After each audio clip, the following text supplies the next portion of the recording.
Mr. President, we are with you. We are with your administration. And by the grace of God, you will continue where we stopped.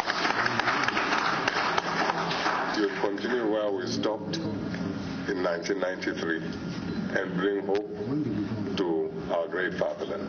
But away from politics, President Tinubu says his focus now is on consolidating the economy, which he emphasized as much stabilized.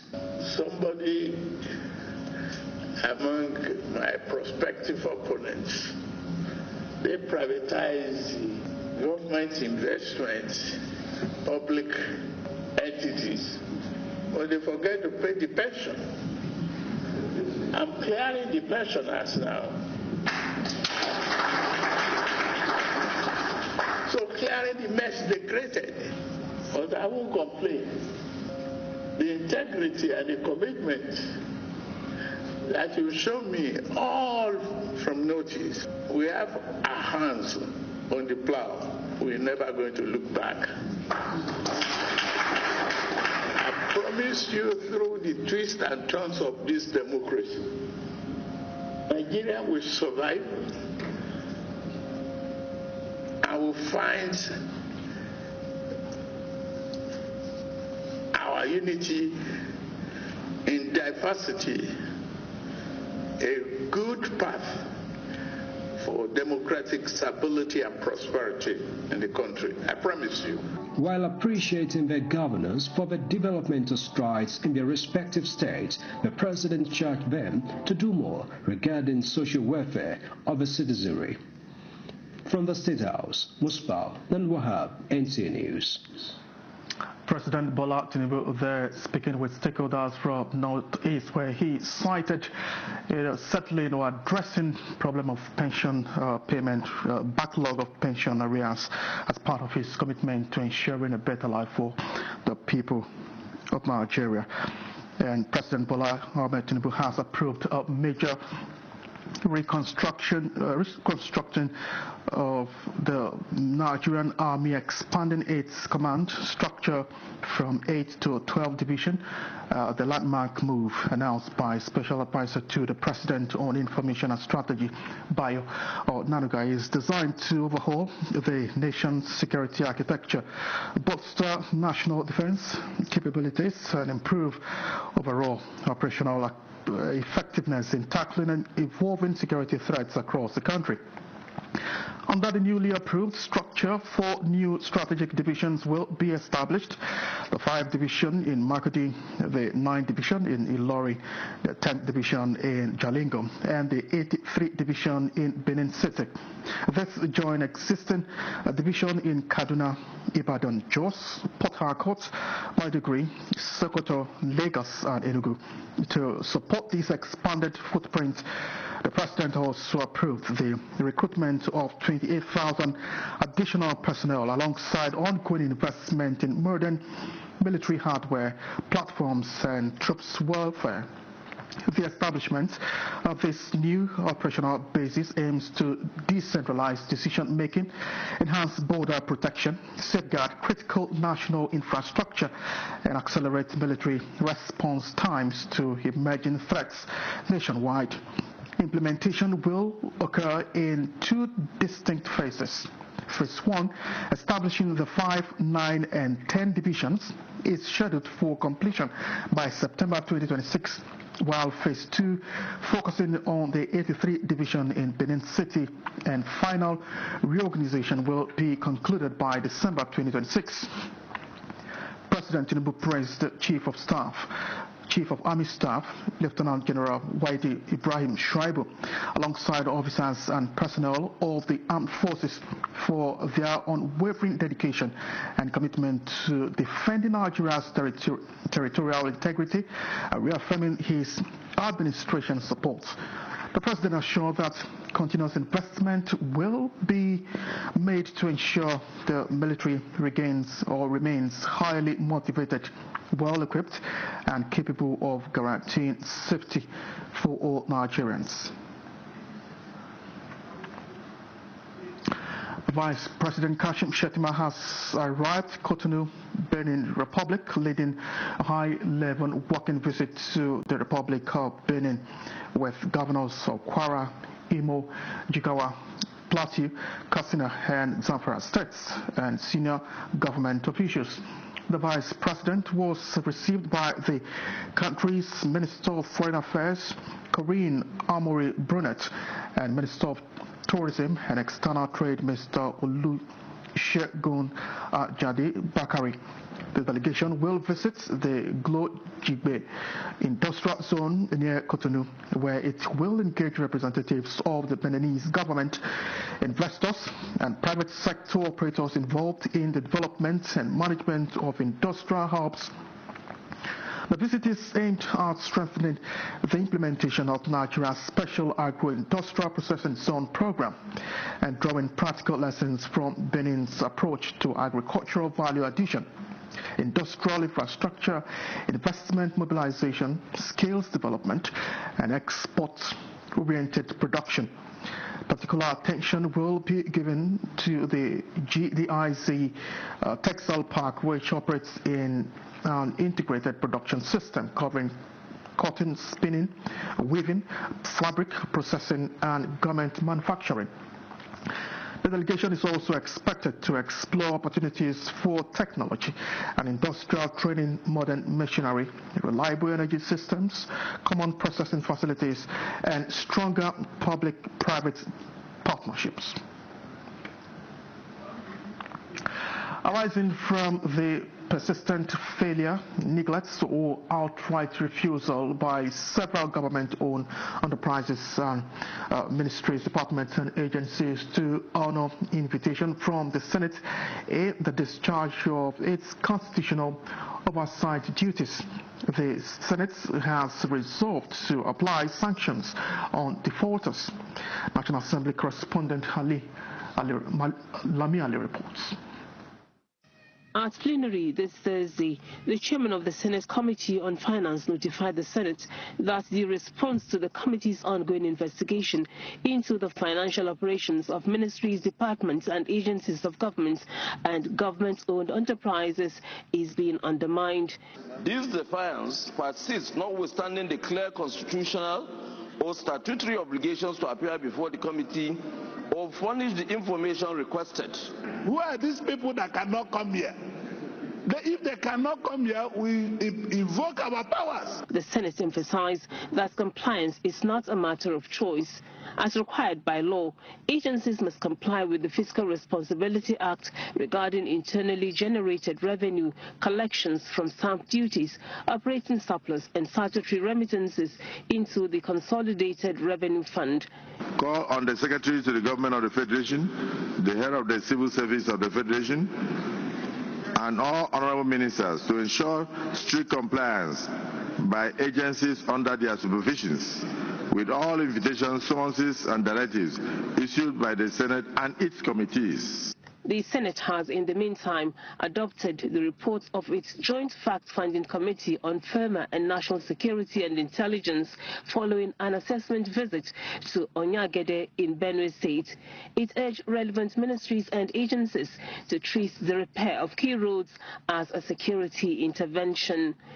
The committees also observed that the deteriorated road has hampered the operations of security agencies by delaying emergency response and limiting patrol activities. The motion I moved some months ago that the road linking Ayingba, Dekina, Shintaku should be reconstructed immediately. That is the main road linking Kogi East to the state capital. The Lagos-Badagry Expressway that links to the Republic of Benin.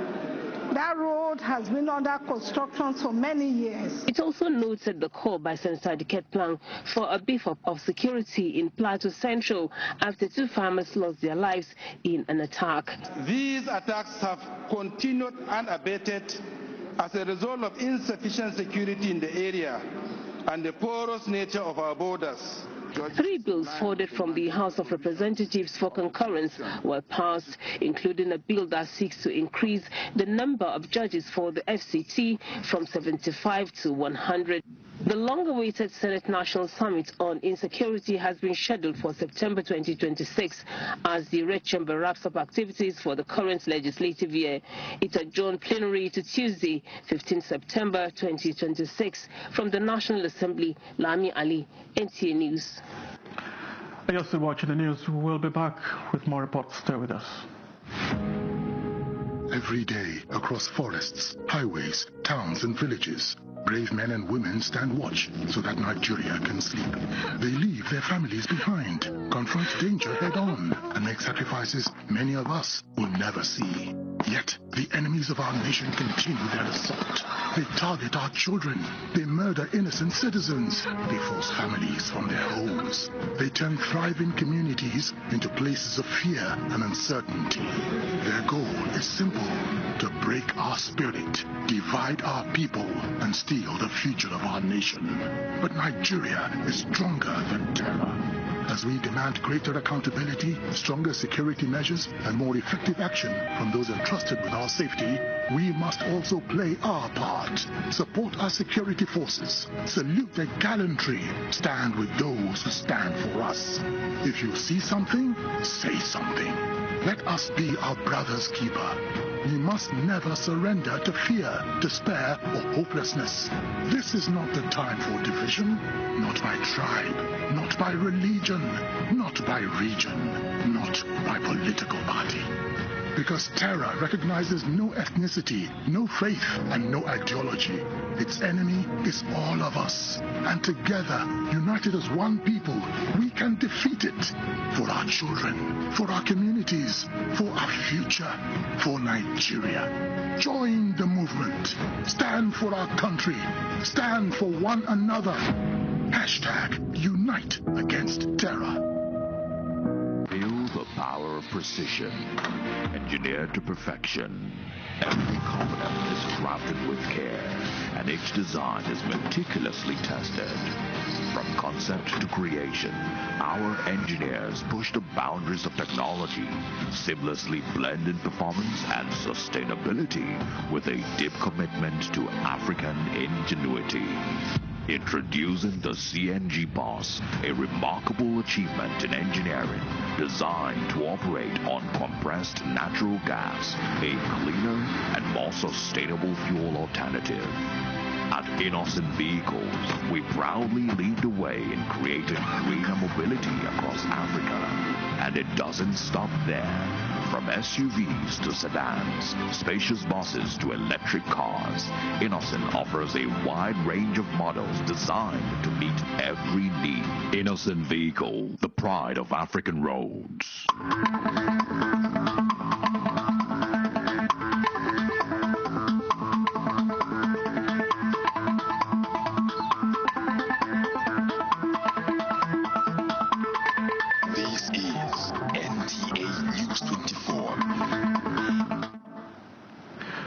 For staying with us, the House of Representatives has passed the Constitution Alteration Bill for the establishment of State Police Service in Nigeria. This followed consideration and voting on the executive bill at the Committee of the Whole, chaired by the Speaker of the House, Abbas Tajuddin, and our correspondent Mitari Ekben reports. Mr. Chairman. Consideration of the executive bill to establish state police services at the Committee of the Whole was the last item on Thursday's plenary, with the House adopting a motion to allow members who were not physically present to participate and vote virtually. That this Honorable House do adopt a temporary order authorizing the participation of members in the proceedings of the House by electronic means, subject to the approval and direction of the Right Honorable Speaker.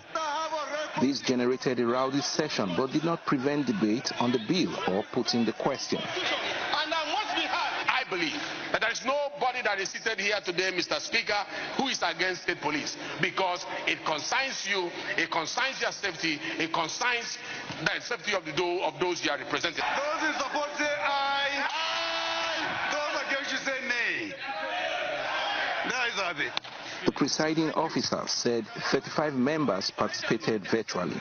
If you add the total members who have signed our register, totaling 276, plus the 35 members that have shown their direction on the platform of the House, we have a total of 311 members. The House Minority Caucus stated its position on how the bill was considered and passed. We were not allowed to go through clause by clause.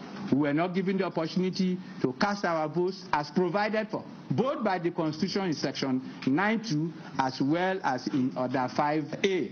The next hurdle for the State Police Bill is passage by at least 2/3 of the 36 state houses of assembly. Earlier in plenary, the House commended the security forces for the safe rescue of the Oyo school abductees. Call on the federal government to strengthen the security around school and vulnerable community to improve surveillance, rapid response capacity, and enhance internal agency collaboration to prevent future attacks. Lawmakers considered and approved reports of the House Committee on Financial Crimes on bills to amend the AFCC Act and the Proceeds of Crime Act to strengthen accountability in the management of recovered assets. Plenary is adjourned until Tuesday, September 15, 2026 for the annual parliamentary recess. From the National Assembly, Mitaire Ikem, NTA News. The commercial airplane operated by Enugu Air with 68 passengers on board has crash-landed at Benin Airport. Jude Abugu, who visited the airport shortly after the incident, tells us that while the airline authority has provided alternatives to get the passengers to their various destinations, some opted to personally foot their bills. Yes, the incident happened this evening and the area has been cordoned off. We were not allowed to gain access to that section of the airport where the incident took place. But information we got from some unofficial sources here shows that it is not a serious air mishap.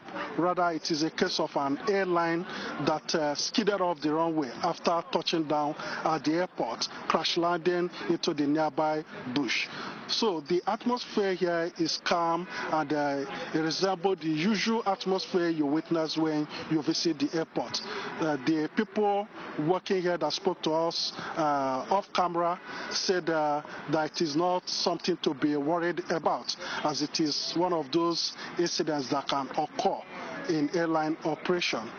But we will continue to follow up on this to see if maybe by tomorrow the officials of the Federal Airport Authority of Nigeria will give us official information or release more details about what happened in Benin Airport.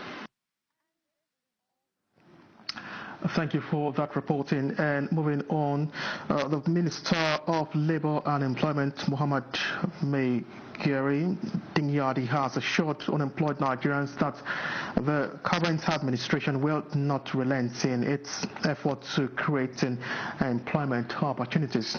He gave this assurance when he launched an online portal to flag off the third phase of the renewed Hope Employment Initiative. This is another employment recruitment portal launched by the federal government under the National Directorate of Employment's Renew Hope Employment Initiative.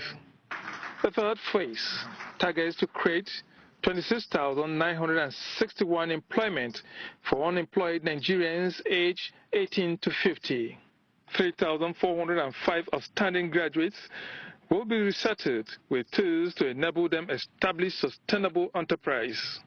That sustainable development can only be achieved when citizens have access to productive employment, entrepreneurship opportunities, and skills required to participate meaningfully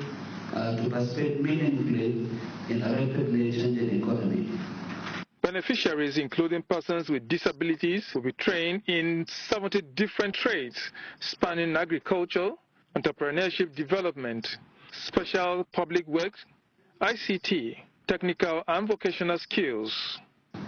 it gives everyone the opportunity, if you can access the platform. It gives everyone it is better and more reliable and transparent than the analog system. 45 years and below constitute 76% of our population. And I could see from this presentation that you are targeting 18 to 50. So NDE is trying to reach out to about 86% of Nigeria. That's a huge task. Information is the bridge between policy and the people. It is the media that will amplify awareness, clarify processes, and hold the system accountable. The first phase of the Renew Hope Employment Initiative was launched in 2024 with more than 32,000 benefiting. The second phase had about 33,000 beneficiaries. Joseph Oten, NTA News. Niger State Governor Mohamed Umar Bago has advocated the need for the North Central Development Commission to prioritize security to boost agriculture for economic growth in the region. The suggestion was made when the management of the commission paid a strategic visit to the governor in Mina. Hussein Musa has the report.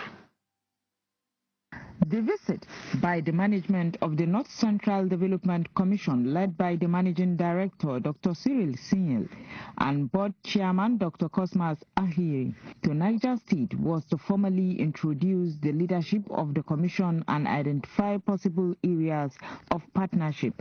Governor Mohamed Umar Bago, who commended the delegation for starting on an impressive note, suggested that a meeting of North Central governors be organized to provide avenue to chart a new course for the Commission with a view to addressing peculiar issues bordering the region. North Central region of this country is agrarian.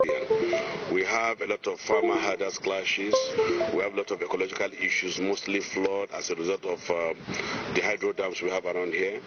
So there is need for us to have a serious partnership with the Commission to streamline our ideas and policies towards us this, and also education. We need to collaborate and expose this efforts in security. So we agree with him totally. That's the right direction to go. All states within North Central, we should have some network, security network, local vigilante group, so that we can come in that way to help. Niger State government also promised to provide the Commission with a liaison office and other logistics needed for seamless operation. The North Central Development Commission was created to complement developmental efforts of the state and local governments of the benefiting states through collaborative frameworks and private sector partnerships. Emina Hussein Musa, NTA News. And this is where we call it a wrap. Many thanks for watching. I am Charles Alpha.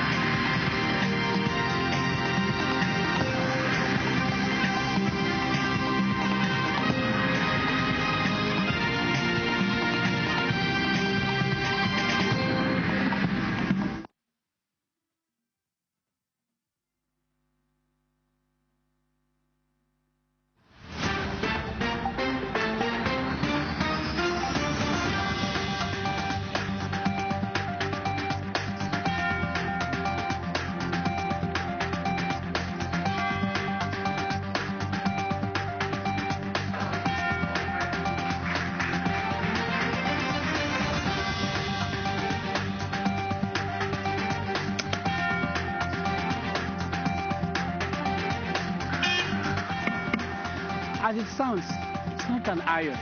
It's perfectly ceramic, an innovation put together to deter vandals from carrying out their nefarious activities. I am living proof that entertainment can take you to all the incredible places, to meet all the crazy creative minds.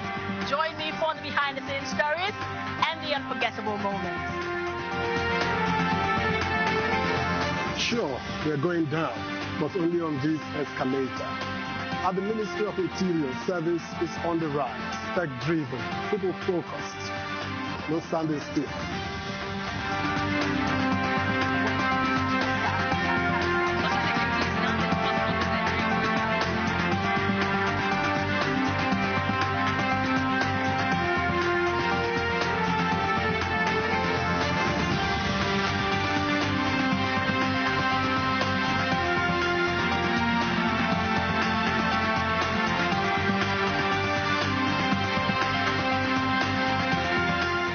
for accurate and up-to-date information, for insightful and real-time education and entertainment, NTA News 24 is the station of choice. And that is why our watchword is news. Fortunately, not all of them will end that way. Absolutely, Patience. So we ask ourselves, what keeps love alive then? What strengthens the marriage? And when things break down, what lessons do we learn? Today on Weekend Deal, we'll be having an open, honest, and balanced conversation about relationships and breakup. So wherever you are on the journey, we would love you to join us. I am Patience Eloy Eba, and this remains your favorite weekend show on TV.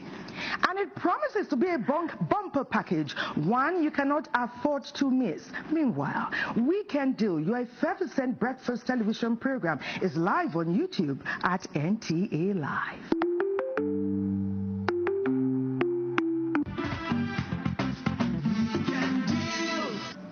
Welcome back if you're just joining